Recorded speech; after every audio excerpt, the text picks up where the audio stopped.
僕が6つの時、読んだ本に素晴らしい絵があった。全部本当の話という名前の自然のままの森について書かれた本で、そこにボアという大きな蛇が獣を丸飲みにしようとするところが描かれていたんだ。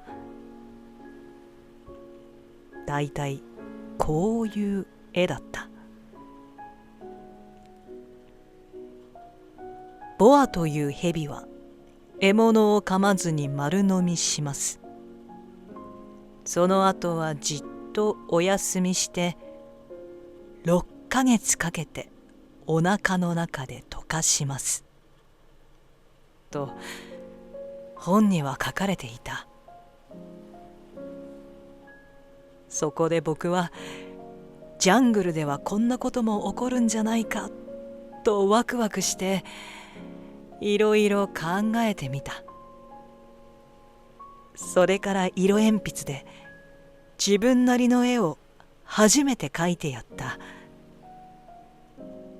作品番号1。それはこんな感じ。僕はこの傑作を大人の人に見せて怖いでしょと聞いて回った。でもみんなどうして帽子が怖いのって言うんだ。この絵は帽子なんかじゃなかった。ボアが象をお腹の中で溶かしている絵だった。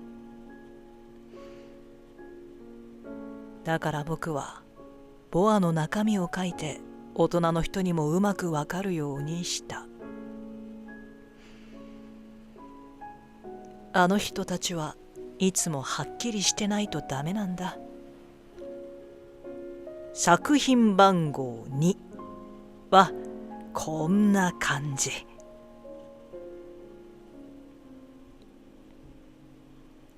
大人の人はボアの絵なんて中が見えても見えなくてもどうでもいい。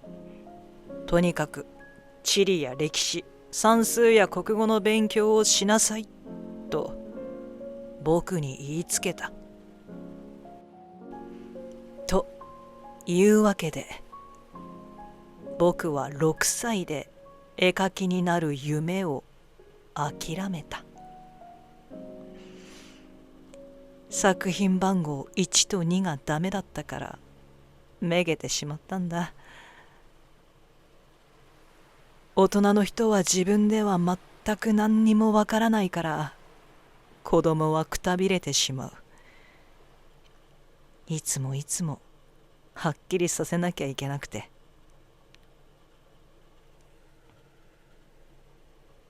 それで僕はしぶしぶ別の仕事に決めて飛行機の操縦を覚えた。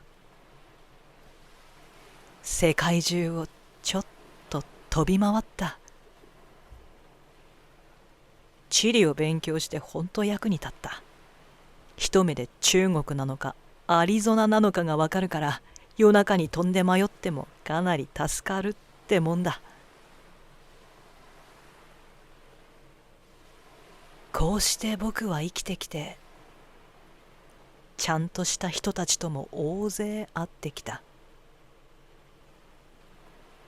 大人の人の中で暮らしてきた。近くでも見られた。でもそれで何かいいことが分かったわけでもなかった。少し賢そうな人を見つけると僕はいつもとっておきの作品番号1を見せてみることにしていた。本当のことが分かる人なのか知りたかったから。でも帰ってくるのは決まって帽子だねってそういう人にはボアのことも自然の森のことも星のことも喋らない。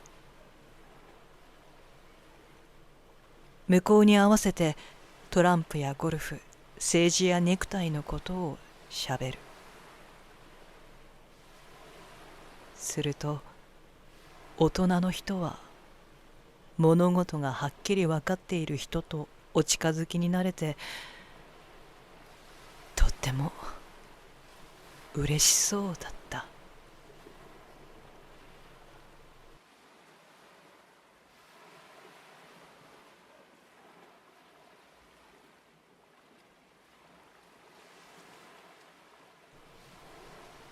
それまで僕はずっと一りぼっちだった。誰とも打ち解けられないまま。6年前ちょっとおかしくなってサハラ砂漠に降りた。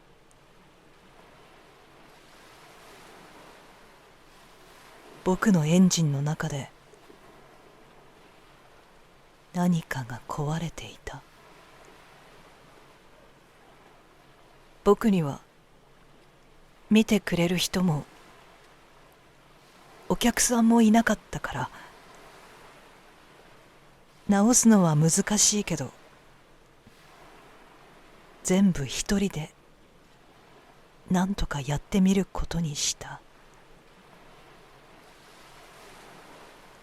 それで僕の命が決まってしまう。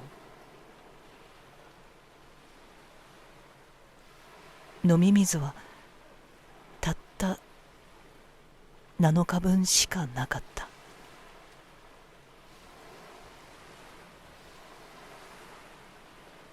1日目の夜、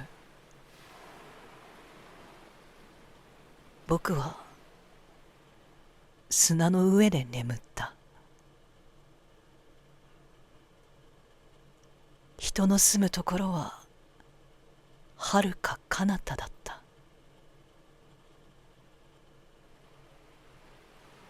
海のど真ん中、いかだでさまよっている人よりももっと一りぼっち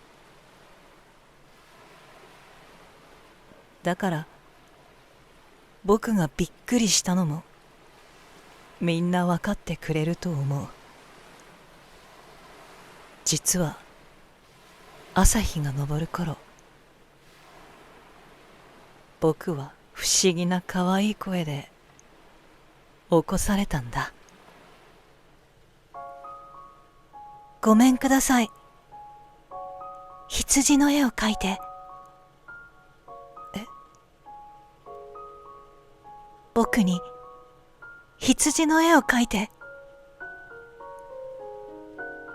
雷に打たれたみたいに僕は飛び起きた。目をゴシゴシこすってパッチリ開けた。するとへんてこりんな男の子が一人、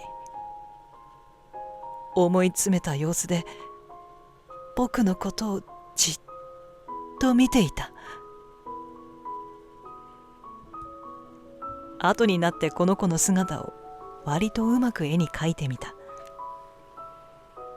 でもきっと僕の絵は本物の魅力にはかなわない。僕が悪いんじゃない。6歳の時、大人のせいで絵描きの夢を諦めちゃったから、それからずっと絵に触れたことがないんだ。中の見えないボアの絵と中の見えるボアの絵があるだけ。それはともかく、いきなり人が出てきて僕は目を丸くした。何せ人の住むところの遥か彼方にいたんだから。でも男の子は道を探しているようには見えなかった。ヘトヘトにも腹ペコにも喉がカラカラにもビクビクしているようにも見えなかった。人の住むところの遥か彼方、砂漠のど真ん中で迷子になっている。そんな感じはどこにもなかった。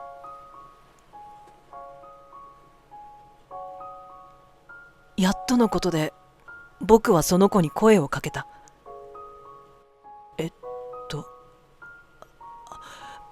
ここで何をしてるの？するとその子はちゃんと伝えようとゆっくりと繰り返した。ごめんください。羊の絵を描いて。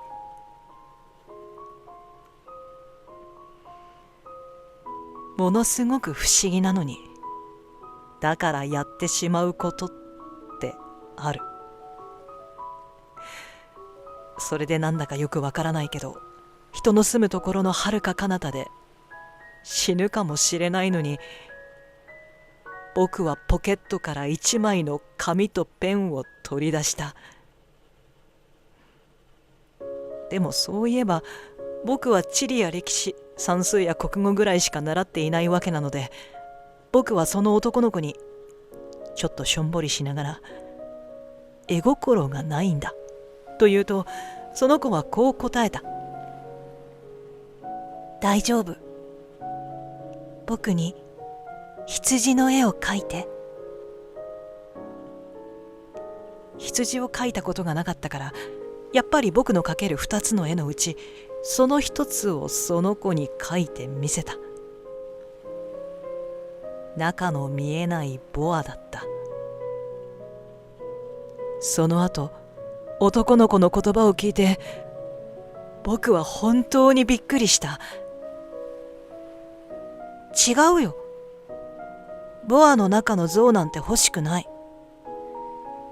ボアはとっても危ないし、像なんてでっかくて邪魔だよ。僕んちすごく小さいんだ。羊がいい。僕に羊を描いて。なので僕は描いた。それでその子は絵をじっと見つめた。違う。これもう病気じゃないの。もう一回。僕は描いてみた。坊やはしょうがないなというふうに笑った。見てよ。これ羊じゃない。お羊だ。角があるもん。僕はまた絵を描き直した。